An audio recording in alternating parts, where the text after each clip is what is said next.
बिस्मिल्लाहिर्रहमानिर्रहीम अस्सलाम वालेकुम। Welcome back to my channel. आज की वीडियो में हम लोग सीखेंगे टेलविंड सीएसएस। टेलविंड सीएसएस है क्या?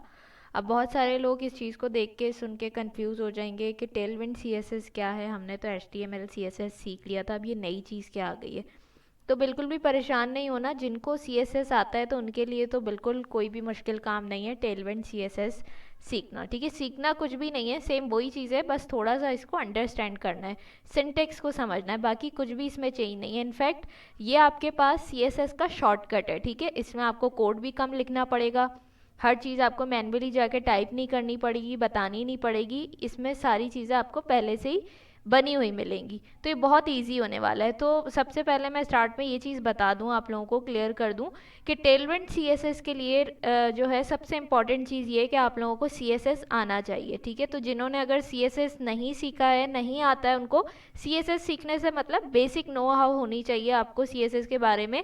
जैसे हमारे पास हम टेक्स्ट कलर किस तरीके से चेंज करते थे, बैकग्राउंड कलर कैसे लगाते थे, ठीक है, बीजी कलर क्या होता है, उसके अलावा जो है पैडिंग क्या होती है, कंटेनर क्या होता है, मतलब ये सारी चीज़ें आपको पता होनी चाहिए। इन चीज़ों के बारे में आपको नॉलेज होनी चाहिए कि ये सारी चीज़ें क्या है, और ये तभी पता होंगी बेसिक चीज़ें जब आपने सीएसएस सीखा होगा। तो अगर किसी ने नहीं सीखा है ये, तो यहाँ पे ऊपर आपको प्ले लिस्ट मिल रही होगी आई बटन पे, तो वहाँ से जाके आप प्ले लिस्ट से देख सकते हैं। मैंने कंप्लीट चीज़ें आप लोगों को बताई हैं सीएसएस के बारे में। तो जिन्होंने मेरी वीडियोस देखी हैं सारी, उनके लिए तो बिल्कुल प्रॉब्लम नहीं होने वाली है।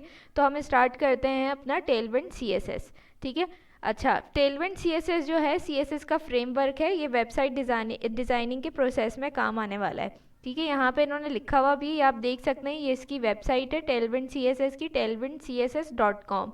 इसको आप ओपन करेंगे, यहाँ पे देखें इन्होंने क्लियर लिखा हुआ है कि utility first CSS framework packed with classes like, यहाँ इन्होंने बताया अब ये फ्लैक्स, पीटी, पीटी मतलब पैडिंग टॉप, सही है, text center and rotate that can be compose to build any design directly in your markup. ठीक है, तो यहाँ पे क्या होता है, ये सारे आपको क्लासेस मिलती हैं बनी बनाई, जिन पे आप काम कर सकते हैं। ठीक है, और सबसे अच्छी बात ये है कि आप इन बनी बनाई क्लासेस को कस्टमाइज भी कर सकते हैं अपने लॉजिक्स के हिसाब से।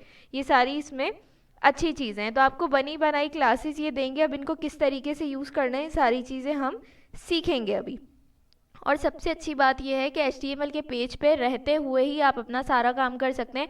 आपको अलग से जाके जैसे style.css की फ़ाइल बना के उसके अंदर सारा कोड लिखना पड़ता था, फिर उसको लिंक करते थे, ये मतलब इतना काम नहीं करना पड़ेगा आपको कि अलग से जाके नेक्स्ट पेज पे आप उसको कोड कर रहे हैं फिर वापस आ रहे हैं, ये सब नहीं करना पड़ेगा। HTML के पेज पे रहते हुए ही आपका सारा काम होगा, सारी डिज़ाइनिंग होगी। ठीक है, तो ये सबसे अच्छी बात है इसकी। अब यहाँ से मैं पहले इसको गेट स्टार्टेड करती हूँ। सही है, तो ये देखिए हमारे पास क्या हो गया, ये वेबसाइट इसकी ओपन हो चुकी है। सही है, तो इसी तरीके से डॉक्यूमेंटेशन पे हम इसी पे रहना है आपने, यहीं से हम सारा काम करेंगे, इसकी हम इंस्टॉलेशन करेंगे VS कोड में। ठीक है, कमांड लाइन से, तो वो अभी हम सारी चीज़ें यहाँ पे देखेंगे। सबसे पहले अब हमें क्या करना है, यहाँ पे मैं बना लेती हूँ एक अदद फोल्डर। ठीक है, कहीं भी जहाँ आपकी मर्ज़ी आप वहाँ पे फोल्डर बना लें। मैं लिख देती हूँ टेलविंड CSS। ठीक है, मैं इस नाम से फोल्डर बना रही हूँ, इसको मैं ओपन करती हूँ। ओपन करने के बाद इसको CMD करेंगे, कमांड प्रॉम्प्ट ओपन कर लिया आपने। ठीक है, अब ये ओपन कर लिया। अब देखिए इसके लिए सबसे इम्पॉर्टेंट क्या है, आपके पास Node.js इंस्टॉल होना चाहिए, ये लाजमी है। तो हमने टाइप स्क्रिप्ट जब की थी तो हमने Node.js अपने पास हमारे इंस्टॉल था, तो हम यहाँ पे चेक कर लेते हैं। ठीक है, आपने सिंपल लिखना है Node-v, अगर इंस्टॉल होगा तो आपके पास वर्जन शो हो जाएगा। ये देखिए मेरे पास वर्जन लिखा हुआ आ रहा है, यानी मेरे पास ये इंस्टॉल है। इसके साथ ही npm भी इंस्टॉल हो जाता है, तो npm-v, तो ये देखिए मेरे पास क्या है, npm भी आ गया, इसका वर्जन भी आ गया, यानी ये चीज़ें मेरे पास इंस्टॉल हैं। अगर किसी के पास इंस्टॉल नहीं है, वैसे तो जो ये कोर्स कर रहे हैं उनके पास इंस्टॉल होगा उनके सिस्टम में, क्योंकि टाइप स्क्रिप्ट में ये सारी चीज़ें हमने की थी, सारी सेटिंग्स की हुई थी। तो अगर किसी के पास नहीं है इंस्टॉल, तो वो जाके इंस्टॉल कर सकते हैं Node.js। ठीक है, अच्छा पहला काम तो ये हो गया। अब उसके बाद क्या है कि हमने यहाँ तक काम कर लिया, अब उसके बाद क्या करना है, आपने इसी पे रहते हुए हमने कमांड चलानी है npm init -y। ठीक है, इससे क्या होता है, package.json की फाइल क्रिएट हो जाती है हमारे पास। तो हमने ये कमांड यहीं पे रन कर दी, इससे हमारी वो फाइल क्रिएट हो जाएगी। सही है। अब आप देख सकते हैं हमारे पास क्या हो गया, हमारी फाइल क्रिएट हो चुकी है। इसके बाद हम वापस यहाँ पे आ जाते हैं। सही है। अब ये जो डॉक्यूमेंटेशन पे थे हम नीचे आ जाते हैं। ठीक है। अब नीचे आने के बाद यहाँ पे देखें आपको कुछ कमांड्स नज़र आ रही हैं। हमने वो कमांड्स चलानी है किसको, इंस्टॉल करने के लिए टेलविंड CSS को। ठीक है। तो उसके लिए हम क्या करेंगे, यहाँ पे उन्होंने दिया हुआ भी है कि ये वाली जो है आप कमांड चलाएंगे तो आपके पास tailwind.config.js की फ़ाइल क्रिएट हो जाएगी। तो हमें ये फ़ाइल क्रिएट करनी है, तो उसके लिए हमें क्या करना पड़ेगा, ये कमांड्स रन करनी पड़ेंगी। तो यहाँ पे हम आके क्या करेंगे, ये वाली कमांड कॉपी की हमने, Ctrl+C, और हम अपने कमांड प्रॉम्प्ट पे आए और यहाँ पे आके हमने पेस्ट की और हम एंटर कर देंगे। ठीक है। एंटर कर दिया हमने। जब तक ये हो रहा है हम वापस यहाँ पे जाते हैं। अब उसके बाद सेकंड वाली कमांड अगेन हमने ये वाली कॉपी करनी है यहाँ से, Ctrl+C, और वापस हम कमांड प्रॉम्प्ट पे आ जाते हैं। पहले हमने ये वाली कमांड चलानी है, उसके बाद ये वाली। सही है। हमने कॉपी कर ली। ये देखिए हो रही है इंस्टॉलेशन। ठीक है। जैसे ही कंप्लीट होगी तो हम दूसरी वाली कमांड यहाँ पे अपनी रन कर देंगे, तो हमारे पास इससे कॉन्फ़िग की फ़ाइल क्रिएट हो जाएगी। थोड़ा सा टाइम ले रहा है। जैसे ही कंप्लीट होगा तो हम फिर दूसरी वाली कमांड यहाँ पे रन कर देंगे। तो ये चीज़ आपने माइंड में रखनी है कि इसको, ये बहुत इजी है। ठीक है। ये एक बार में ही आपको समझ में आ जाएगा, इसलिए मैं ये वीडियो बना रही हूँ ताकि आप लोगों को आगे प्रॉब्लम ना हो कि आप लोग, अब जैसे हमारे पास एक न्यू चैलेंज आ रहा है, जैसे 100 डेज ऑफ कोडिंग चैलेंज था, इसी तरीके से 30 डेज़ का एक चैलेंज आ रहा है। तो कहीं भी आप टेलविंड CSS सुन के परेशान ना हो जाए, इसलिए मैं पहले ही ये चीज़ क्लियर कर रही हूँ ताकि आप लोग पैनिक ना हो। सही है। तो इसलिए CSS सीखना इम्पॉर्टेंट है, मेन चीज़ वही है। अगर आपने वो कर लिया है तो बस फिर कुछ भी मुश्किल नहीं है। ये वीडियो आप लोगों ने एक बार देखनी है, आप लोगों के सारे कॉन्सेप्ट्स क्लियर हो जाएंगे, सारी कन्फ्यूजन दूर हो जाएगी। अब ये हो चुका है। ठीक है। अब दूसरी वाली कमांड हम यहाँ पे चला देते हैं। मैंने पेस्ट करके एंटर कर दिया। अब ये जैसे ही हो जाएगी उसके बाद हम क्या करेंगे, इसको VS कोड में ओपन कर लेंगे। थोड़ा सा मैं नीचे आ जाती हूँ। ठीक है। ये देखिए क्या कह रहा है, created Tailwind CSS config file. ठीक है। tailwind.config.js, ये हमारी फाइल उसने क्रिएट कर दी। अब क्या करना है, हमें इसे VS कोड में ओपन करना है। तो हम लिखेंगे कोड स्पेस डॉट, एंटर कर देंगे तो हमारे पास क्या होगा, यहाँ पे VS कोड ओपन हो जाएगा। ठीक है। ये देखिए यहाँ पे क्या हो गया, हमारे पास VS कोड जो है वो ओपन हो गया है।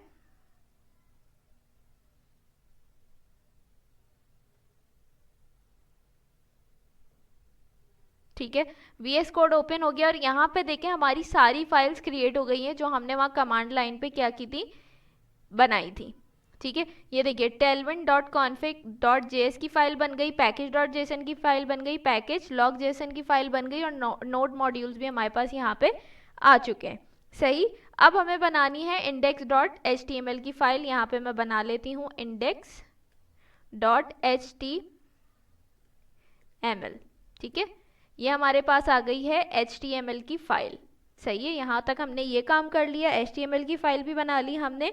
अब हमने क्या करना है, यहाँ से हमने शिफ्ट और 1 प्रेस करना है। तो ये वाला हमने क्लिक करना है जस्ट, और ये देखिए हमारे पास कोड आ गया। मेरे पास कमेंट्स आ रहे थे कि आप इस तरीके से कोड लिखती हैं, तो यहाँ पे जो है बॉयलर प्लेट होती है HTML की, तो बिल्कुल होती है, शॉर्टकट होता है। आप शिफ्ट और 1 प्रेस करेंगे साथ में तो आपके पास खुद ही लिखा हुआ आ जाएगा कोड। ठीक है। तो इस तरीके से भी आप कर सकते हैं, ये बिल्कुल इजी तरीका है आपके पास। उसके बाद आप चाहें तो यहाँ से टाइटल चेंज कर लें, वरना इसको ऐसे ही रहने दें। अभी हम क्योंकि प्रैक्टिस कर रहे हैं, चीज़ समझ रहे हैं, तो इतना ज़्यादा मैटर नहीं करता। यहाँ पे टाइटल ऑलरेडी डॉक्यूमेंट का दिया हुआ है तो यही रहने देते हैं। अच्छा, अब हमने क्या करना है, यहाँ तक हमने ये काम कर लिया। अब वापस हम आ जाते हैं अपनी वेबसाइट के ऊपर। सही है। जो हमने वेबसाइट खोली हुई थी, वापस हम क्या है उस वेबसाइट के ऊपर आ गए। अब वेबसाइट के ऊपर आने के बाद आपने देखना है, यहाँ पे देखिए हमें दे रहा है, कह रहा है कॉन्फ़िगर योर टेम्पलेट पाथ्स। ठीक है। Add the paths to all of your template files in your tailwind.config.js file. ठीक है, यानी यहाँ पे ये देखिए कह रहा है, ये जो उसने हाईलाइट भी किया हुआ, हर चीज़ मेंशन है यहाँ पे, हाईलाइट की हुई है कि आपने क्या करना है, tailwind.config.json की फाइल में जाना है कंटेंट के अंदर, और उसके अंदर जाके आपको अपना पाथ बताना है कि आप अपना tailwind जो है वो tailwind css किस फाइल में यूज़ करना चाह रहे हैं। तो हम index.html में यूज़ करना चाह रहे हैं, तो हम वहाँ पे जाके वो लिख देंगे। तो यहाँ पे हम आ जाते हैं VS कोड में वापस, और यहाँ से हम इसमें आएंगे tailwind.config की फाइल में। यहाँ पे देखिए कंटेंट लिखा हुआ है और यहाँ पे एरे बना हुआ है जो कि क्या है, एम्प्टी है हमारे पास, उसके अंदर कुछ भी नहीं है। यहाँ पे आपने कोटेशन मार्क लगा के और उसके अंदर अपनी फाइल का नेम लिख देना है। ठीक है, कौन सी फाइल का नेम लिखेंगे आप, वो वाली फाइल का नेम जिसमें आप CSS यूज़ करना चाह रहे हैं, tailwind CSS यूज़ करना चाह रहे हैं, और वो फाइल कौन सी है हमारी, index.html। तो यहाँ पे हम लिख देंगे index.html। सही है, यहाँ पे हमने क्या कर दिया, लिख दिया index.html, यानी हम इसके अंदर इस फाइल में tailwind का यूज़ करना चाह रहे हैं, हमने उसको बता दिया। यहाँ तक आप लोगों को चीज़ें क्लियर हो गई, सही से समझ में आ रही होंगी। अब हम मज़ीद आगे चलते हैं कि अब हमें और आगे क्या करना है।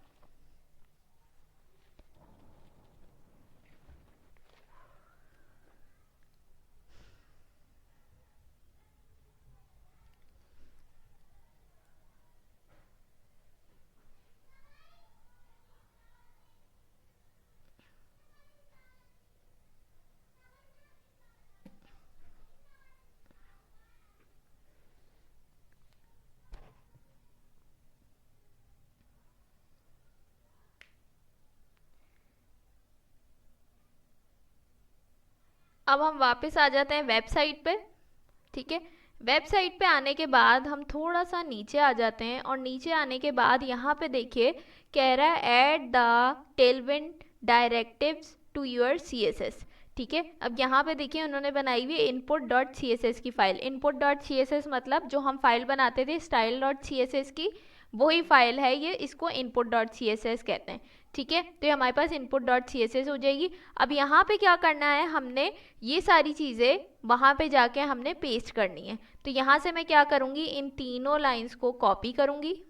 ठीक है, Ctrl+C किया, Ctrl+C करने के बाद मैं वापस VS कोड में आऊँगी, और VS कोड में आके मुझे क्या करना है, यहाँ पे एक फ़ाइल बनानी पड़ेगी, किस नेम से, style.css के नेम से। तो यहाँ पे मैं आई, और यहाँ पे आने के बाद मैं लिखूँगी style.css। ठीक है, जैसे ही मैंने लिखा ये फाइल बन गई, और इसके अंदर मुझे ये तीनों लाइंस पेस्ट कर देनी है।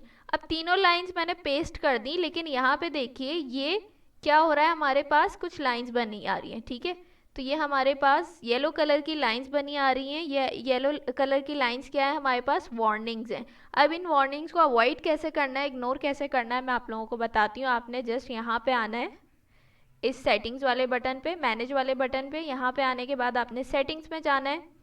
सेटिंग्स में जाने के बाद आपने यहाँ पे क्या करना है, सर्च करना है। क्या सर्च करना है आपने, सर्च अननोन। ठीक है, अननोन जैसे ही आपने सर्च किया, यहाँ पे देखिए वार्निंग्स लिखा आ रहा है। वार्निंग पे आपने क्लिक करना है, ड्रॉप डाउन मेन्यू ओपन हो जाएगा, और यहाँ से आपने इग्नोर सेलेक्ट कर लेना है।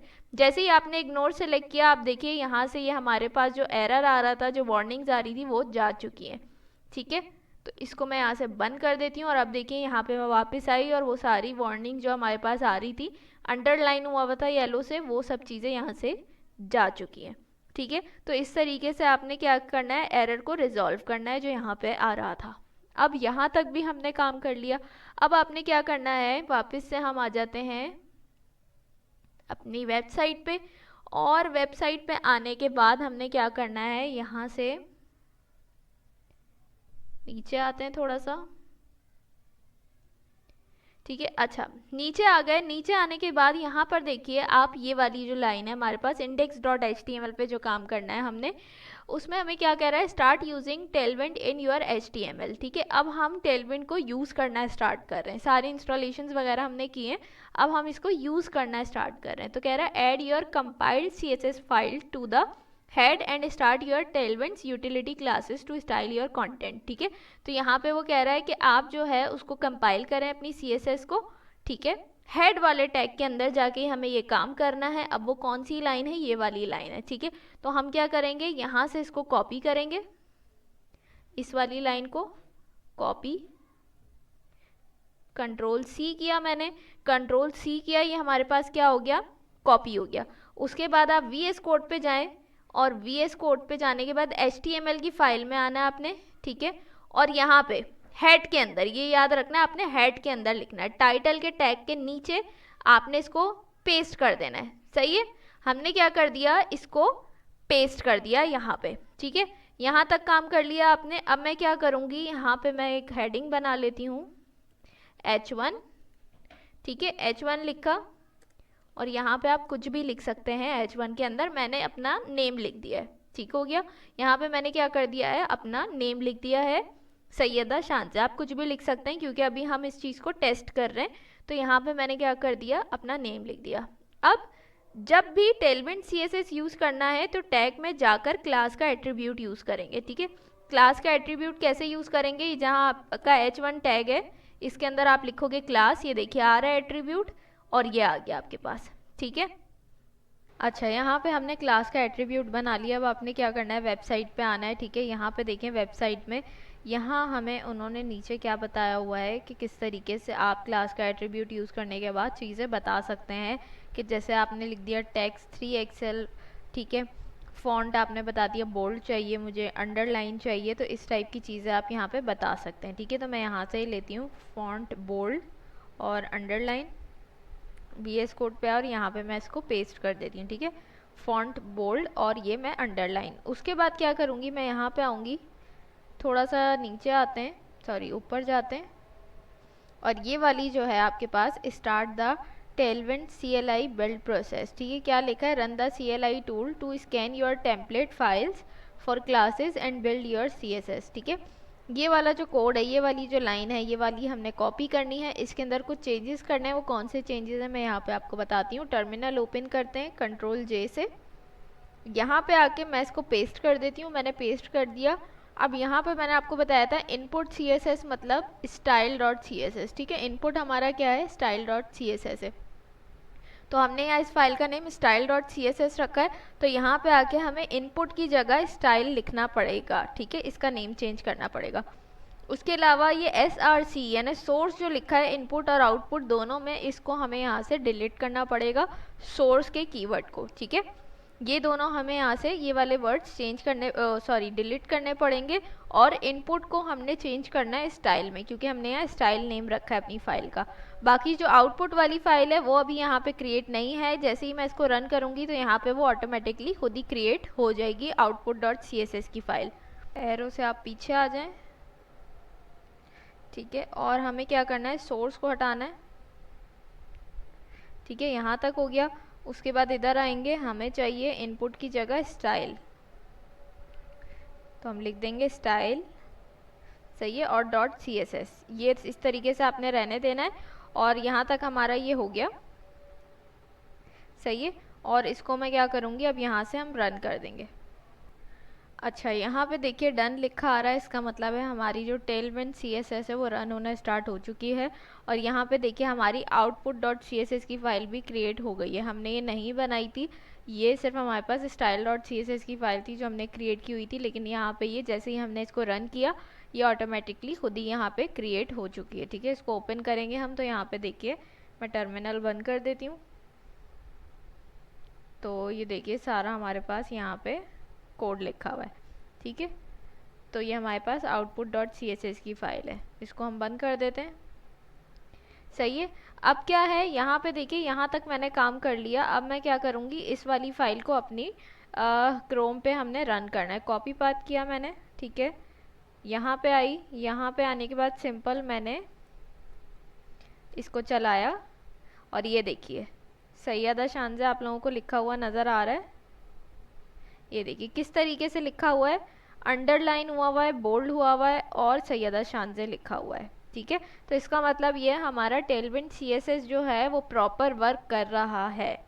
सही है। अब आप ये बोलेंगे कि क्या फ़र्क है। देखिए एम्बेड और हमारे पास जो इंटरनल और एक्सटर्नल था ना, तो एक्सटर्नल तो बिल्कुल ही अलग था कि हम स्टाइल डॉट CSS बनाते थे, वहाँ पे जाके हम एक एक टैग लिखते थे, कर्ली ब्रैकेट्स लगा के पूरा पूरा कोड लिख रहे हैं, बैकग्राउंड कलर ये वो सारी चीज़ें हमें, फॉन्ट फॉन्ट ये वाले वो वाले सारी चीज़ें हमें देनी पड़ती थी। वो चीज़ तो है ही नहीं यहाँ पे, ठीक है। इंटरनल में भी दो चीज़ें आती थी, इम्बेड और इनलाइन, ठीक है। अब आप बोलेंगे ये इनलाइन से मिलता जुलता है, ठीक है, उससे मिलता जुलता है, लेकिन यहाँ पे ये चीज़ है कि आपको चीज़ें बनी बनाई मिलेंगी। जैसे फॉर एग्जांपल यहाँ पे बैकग्राउंड कलर आपको देना है, तो वहाँ पे आप क्या करते थे, आप नंबर्स लिखते थे, शेड लिखते थे, या शेड सेलेक्ट करके ढूंढ के आपको निकालना पड़ता था। लेकिन इसके अंदर बहुत वैरायटी है, ह्यूज वैरायटी है, आपको बहुत सारी चीज़ें मिलेंगी। आपको सिर्फ सिंटेक्स पता होना चाहिए। मैंने इसलिए कहा था कि टेलविंड से पहले आपको CSS आना चाहिए। CSS में बेसिक चीज़ है कि बैकग्राउंड कलर किस तरीके से आता था, BG क्या होता है, बैकग्राउंड के लिए यूज़ होता है, और टेक्स्ट का कलर कैसे चेंज करते थे, उसका फॉन्ट साइज़ कैसे चेंज करते थे, और फ्लेक्स क्या होता है, बहुत सारी चीज़ें, पैडिंग क्या होती है। तो ये सारी चीज़ें आप लोगों को बेसिक चीज़ें पता होनी चाहिए, तभी यहाँ पे आके आप काम कर सकते हैं, ठीक है। जैसे हमने यहाँ पे ये दिया था कि फॉन्ट हमने बोल्ड दिया था, ठीक है, तो आप लोगों को पता होना चाहिए फॉन्ट जो है किस तरीके से हम देते थे, ये सारी चीज़ें आप लोगों को पता होनी चाहिए। अच्छा, यहाँ तक हमने कर लिया। अब देखिए मैं वेबसाइट पे आती हूँ, सही है, ये रही हमारी वेबसाइट, ठीक हो गया। अब यहाँ पे आने के बाद आप सर्च करेंगे ना, तो आपको चीज़ें मिलेंगी, ठीक है। जैसे मैं यहाँ पे लिखती हूँ बैकग्राउंड कलर, देखिए अब ये देखिए कितनी सारी चीज़ें, मैंने खाली बैकग्राउंड का हाफ ही लिखा है अभी, तो आपको देखिए कितनी सारी चीज़ें दे रहा है, ऑप्शंस दे रहा है सब चीज़ों के। ये सारी क्लासेस आपको बनी बनाई मिलती हैं, ठीक है। जैसे कह रहा है बैकग्राउंड साइज हो गया, बैकग्राउंड रिपीट हो गया, बैकग्राउंड पोजीशन हो गया, बैकग्राउंड ऑरिजिन हो गया, बैकग्राउंड इमेज हो गया। बैकग्राउंड साइज पे मैं जाऊँ तो यहाँ पे देखें मुझे 3 दे रहा है, कह रहा है क्लास क्या होगी, BG ऑटो, ठीक है, उसका बैकग्राउंड साइज ये होगा, प्रॉपर्टीज की होगी। BG कवर पे जाएंगे तो उसका ये, उसकी प्रॉपर्टी ये होगी, ठीक है। BG कंटेन ये क्लास है, इसकी प्रॉपर्टी ये होगी, ठीक है। और नीचे उसने दिया हुआ भी है, सारी चीज़ें आपको यहाँ पे मिल जाएंगी। इन्फॉर्मेशन देखिए सारी दी हुई है, किस तरीके से क्या चीज़ यूज़ होगी, हर चीज़ का उन्होंने बताया हुआ। अगर आप BG ऑटो पे जाते हैं, पहला वाला जो है, तो आपको बता रहा है कि आप किस तरीके से यूज़ करोगे। एक डिव है, देखिए उसके डिव के अंदर क्लास आपने यूज़ किया और BG ऑटो आपने लगा दिया, ठीक है। तो ये सारी आपको यहाँ पे ये ज़रूरी है, आप ये जिसकी डॉक्यूमेंटेशन है ना टेलविंड की, इसको आप लाजमी देखिएगा जाके, आपको बहुत सारी चीज़ें समझ में आएंगी। ये देखिए BG कवर अगर आप करते हैं तो वो किस तरीके से आप यूज़ करेंगे, और वो डिस्प्ले किस तरीके से होगा वो भी आपको बताया हुआ है, ठीक है। BG कंटेन करेंगे तो वो किस तरीके से आप यूज़ कर सकते हैं, और यहाँ पे वो किस तरीके से डिस्प्ले होगा वो भी आपको बताया हुआ है। सेम इसी तरीके से मैं यहाँ जाती हूँ, मैंने बैकग्राउंड साइज सेलेक्ट किया था ना, तो यहाँ पे जाके हम लिखते हैं बैकग्राउंड, ठीक है, कलर। बैकग्राउंड कलर पे आ गई। अब देखिए बैकग्राउंड में कितनी चीज़ें, बैकग्राउंड क्लिप और ग्रेडियंट कलर, स्टॉप्स, सारी चीज़ें, बहुत सारी चीज़ें जो आप यूज़ कर सकते हैं, ठीक है। अब मैं बैकग्राउंड कलर पे आ गई, ठीक है। अब बैकग्राउंड में कलर पे आ गई, तो अब आप देखिए मेरे पास कितने सारे ऑप्शंस है बैकग्राउंड कलर के, देख रहे हैं आप कितने सारे ऑप्शंस यहाँ पे इन्होंने दिए हुए हैं, ये सब बैकग्राउंड कलर के। देखिए मैं नीचे आती जाऊँ, कितनी वैरायटी है कलर्स की, डार्क शेड में, लाइट शेड में। तो आपको क्या करना है, सिर्फ इसका याद रखना है कि किस तरीके, सिंटेक्स याद होना चाहिए आपको कि बैकग्राउंड कलर के लिए मुझे क्या लिखना होगा, ठीक है। जैसे यहाँ पे BG है, ठीक है, BG लिख के आप हाइफन करेंगे खाली, ठीक है। यहाँ पे ये देखें हम इस तरीके से लिखते थे ना, पहले पूरा बैकग्राउंड कलर लिखते थे, याद होगा अभी जितने हमने HTML मतलब प्रोजेक्ट्स बनाए, काम किया, उसमें हम बैकग्राउंड कलर कैसे दे रहे होते थे, बैकग्राउंड कलर लिख के RGB, और हम शेड्स इस तरीके से सेलेक्ट कर रहे होते थे, एक एक जाके उसका नंबर लिख रहे होते थे। लेकिन इसमें क्या है, सिर्फ आप BG लिख के हाइफन करेंगे, सिंटेक्स मालूम होना चाहिए, तो सारे ऑप्शन आपको मिल रहे होंगे, आप वहाँ से सेलेक्ट कर सकते हैं ईजीली। तो यहाँ पे देखिए कितनी वेराइटी, और यहाँ पे इन्होंने नीचे भी देखिए बताया हुआ है कि आप किस तरीके से यूज़ कर सकते हैं कलर्स को, देख रहे हैं आप। BG स्काई 500 लिया है तो उसका ये कलर आ रहा है, BG स्काई 575 लिया उसका ये शेड आ रहा है, उसका ये शेड आ रहा है। और ये देखिए किस तरीके से ये बटन्स बनाए हुए हैं ना उन्होंने, तो उसके अंदर क्लास यूज़ किए उन्होंने, देखिए इस तरीके से ये यूज़ होगा सारा, उन्होंने यहाँ पे आपको एक एक चीज़ इन्फॉर्मेशन दी हुई है। टेक्स्ट के साथ सारा आपको कोड भी दिया हुआ है और पिक्चर्स भी दी हुई हैं एग्जाम्पल के लिए। तो यहाँ पे देखें हम इस पर बैकग्राउंड कलर ऐड कर सकते हैं। अब यहाँ पे देखिए बहुत सारे मैंने कहा ना ऑप्शंस हैं आपके पास कलर्स के, जैसे आपको ये बीजी, इनहेरिट, बीजी करंट, ठीक है, बीजी ट्रांसपेरेंट। तो अब बात ये है कि सारी चीज़ें आप याद तो नहीं रखेंगे ना, अब आपकी माइंड में रहेगी तो नहीं कि कैसे आएगा बीजी वाइट, ठीक है, तो चलो कॉमन है बीजी वाइट लिखेंगे, हमारे पास आ जाएगा बीजी ब्लैक। और कलर्स जो हैं लाइट शेड हैं, डार्क शेड्स हैं, जैसे ये सारे शेड्स हैं। तो अब ये नंबर आपको नहीं याद होगा ना, जैसे बीजी ग्रे 400, अब आप इसको याद तो नहीं कर सकते, दिमाग में तो नहीं बिठा सकते। तो इसके लिए हमें क्या करना होगा, हमारे पास एक्सटेंशन होनी चाहिए कि हम जस्ट बीजी हाइफन लिखें तो हमारे पास नीचे वो खुद ही हमें सजेशन देना शुरू कर दे, सारे ऑप्शंस हमें दे दे, ठीक है। तो उसके लिए क्या करना पड़ेगा, हमें एक्सटेंशन इंस्टॉल करनी पड़ेगी। आपने क्या करना है, यहाँ पे आना है एक्सटेंशन वाले बटन पे और यहाँ पे आके आपने लिखना है टेलविंड, ठीक है, टेलविंड CSS। ये देखिए ये वाली जो है टेलविंड CSS इंटेलिजेंस, ये वाली जो आपके पास एक्सटेंशन है इसको आपने इंस्टॉल कर लेना है, ठीक है। अब ये इंस्टॉल हो रही है, ये देखिए नीचे बताया हुआ भी है उन्होंने कि आप जैसे ही बीजी हाइफन करेंगे तो ये देखिए सारे ऑप्शंस आपको दे देगा, यानी जितने भी शेड्स हैं ना उसमें वो सब आपको मिल जाएंगे। ठीक हो गया, ये देखिए इंस्टॉल हो चुका है मेरे पास। अब मैं वापस यहाँ पे आ जाती हूँ इंडेक्स वाली फाइल पे, ठीक हो गया। अब यहाँ पे देखिएगा मैं यूज़ करूँगी बीजी कलर, ठीक है, मुझे चाहिए तो मैं यहाँ पे आई H1 के अंदर ही, यहाँ पे मैं आई और मैंने इसको लिखा बीजी, ठीक है, बीजी लिखा मैंने। अब ये आप देख रहे हैं ये मुझे ऑप्शंस दे रहा है, बीजी इनहेरिट, ठीक है, बीजी करंट, बीजी ट्रांसपेरेंट, ठीक है, और बाकी मेरे पास कलर्स भी आ रहे हैं, ये देखिए ऑप्शंस दे रहा है, ये देखिए कितने कलर्स दे रहा है मुझे, कितने ऑप्शंस दे रहा है। तो हाइफन भी नहीं लगाया था मैंने, खुद ही इसने ऑप्शंस देना शुरू कर दिए, खाली मैंने लिखा बीजी, ठीक है, बीजी मैंने लिखा और इसने मुझे सारे ऑप्शंस देना शुरू कर दिए, बल्कि हाइफन भी नहीं लगाती मैं, बीजी खाली लिखा है। तो अब ये देखिए अब ये मुझसे पूछ रहा है बीजी इनहेरिट चाहिए, करंट चाहिए, ट्रांसपेरेंट चाहिए, क्योंकि ये तीन अलग अलग चीज़ें हैं यहाँ पे, ठीक है। बीजी इनहेरिट आपको इस तरीके से मिलेगा, बीजी करंट जो आपको ऐसे मिलेगा, और बीजी ट्रांसपेरेंट अगर आप करेंगे तो आपको ऐसा बैकग्राउंड मिलेगा, ठीक हो गया। और बाकी कलर्स चूज करेंगे तो कलर्स में तो आपको ऐसे सारे कलर्स अलग अलग मिल जाएंगे।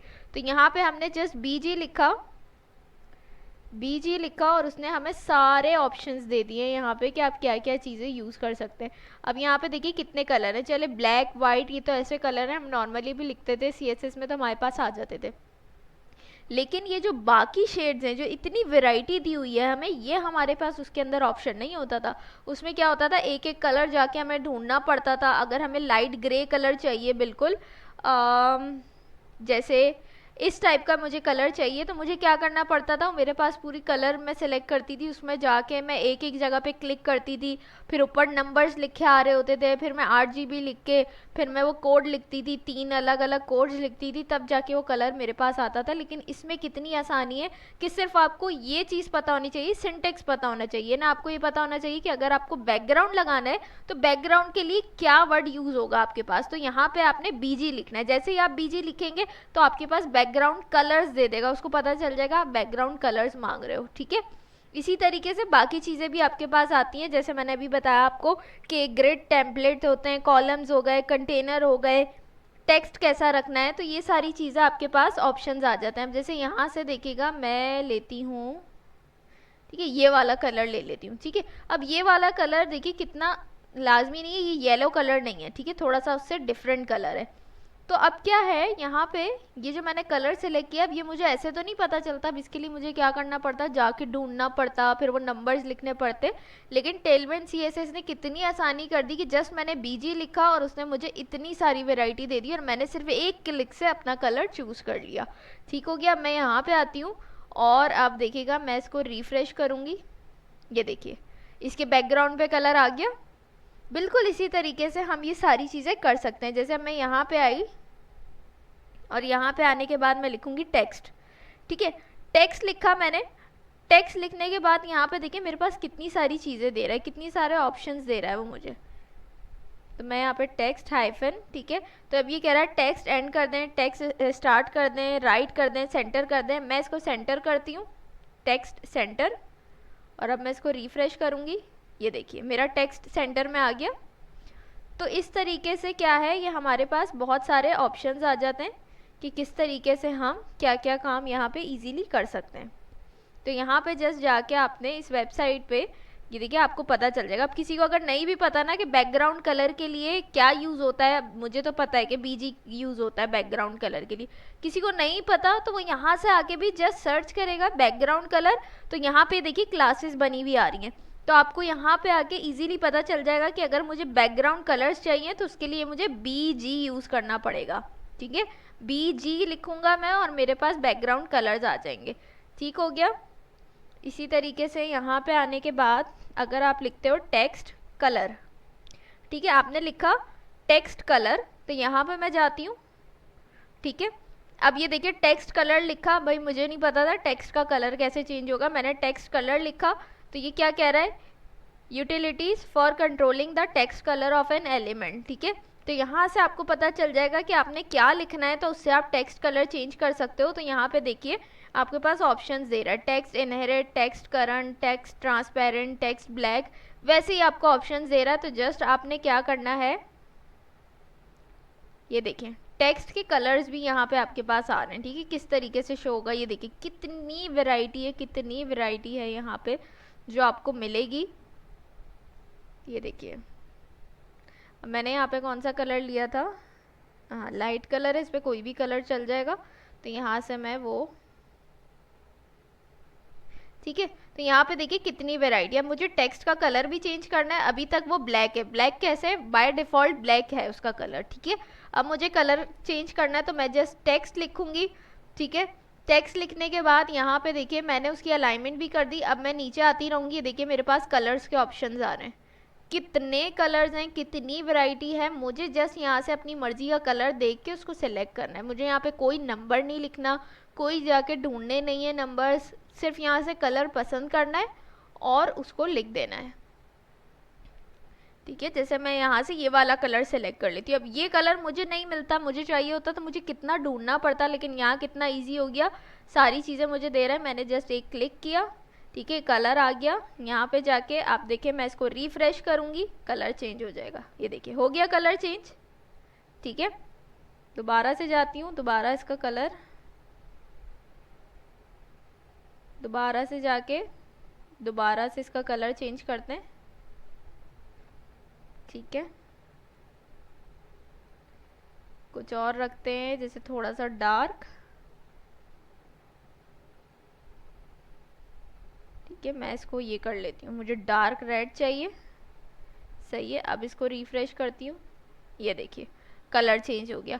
तो इस तरीके से ये है टेलविंड CSS, जो बहुत इजी हो गया। बिल्कुल जो आपने CSS सीखा है ना वही सारी चीज़ें, कुछ नया नहीं है, बल्कि उसको भी और आसान करने का नाम है टेलविंड CSS। ठीक है, इस पर आपको कोड भी कम लिखा जाएगा, इसका सिंटेक्स भी कम है, एक शॉर्टकट है बिल्कुल CSS का। तो ये बहुत ज़्यादा यूज़ होता है, तो आपने CSS सीखना है पहले। ठीक है, बहुत सिंपल है वो भी, कुछ उसमें मुश्किल नहीं है। मेरी जितनी वीडियोज़ हैं सब में CSS यूज़ हुआ है और बहुत अच्छे से यूज़ हुआ है। तो उसके बाद आपने ये वीडियो देखनी है, तो टेलविंड CSS का कॉन्सेप्ट भी आप लोगों का क्लियर हो जाएगा। इसमें कुछ ऐसा मुश्किल नहीं है, तो घबराने वाली बात नहीं है। इस वीडियो को पूरा स्टार्ट से लास्ट तक देखिए तो आपका कॉन्सेप्ट क्लियर हो जाएगा। आई होप ये वीडियो आप लोगों को अच्छी लगी होगी। बाकी की भी जो सारी चीज़ें, जो क्लासेस हैं इसमें मौजूद हैं, मैं आपको बता चुकी हूँ, वो इसी तरीके से यूज़ होंगी। अब सारी तो मैं एक साथ बैठ के नहीं बता सकती आप लोगों को, तो यहाँ से सिंपल आप लोगों को जो जो चीज़ चाहिए हो आप यहाँ से जाके सिर्फ सर्च करोगे।